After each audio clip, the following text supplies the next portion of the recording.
皆さんこんにちは。パンダパパです。パンダママです。レシピ動画を見ていただきありがとうございました。ありがとうございました。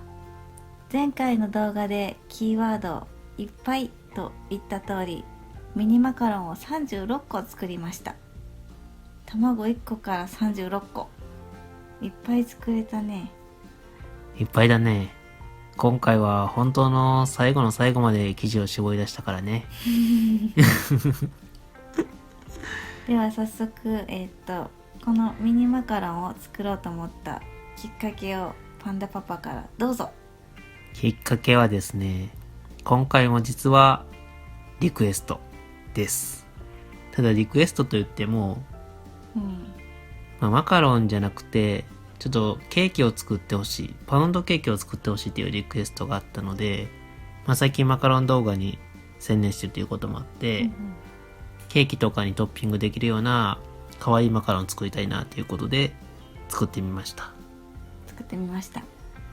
で、前から卵1個でどれぐらいマカロン作れるのかなとか、そういうのもやってみたいなって思ったので、今回はもうギリギリまで生地を絞って36個作っちゃいました。多かったね、すごかったね。多かった。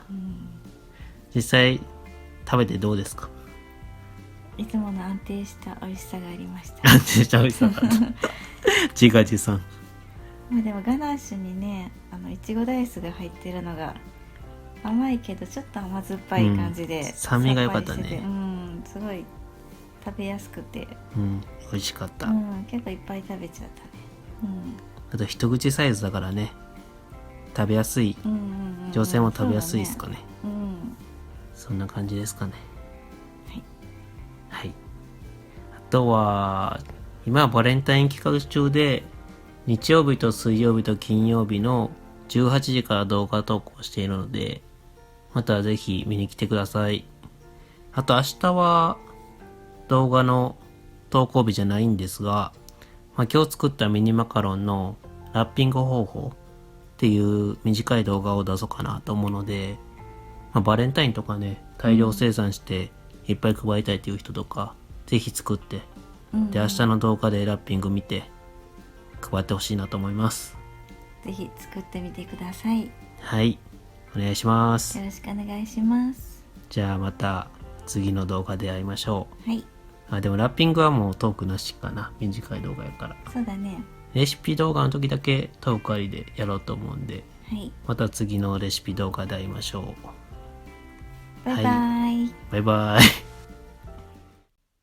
最後までご視聴いただきありがとうございました。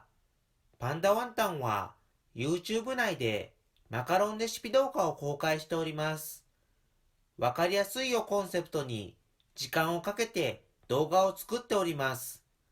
お時間ある時にでも一度見ていただけましたら幸いです。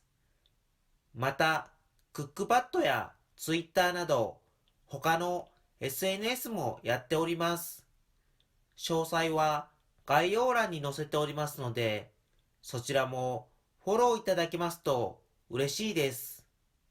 よろしくお願いいたします。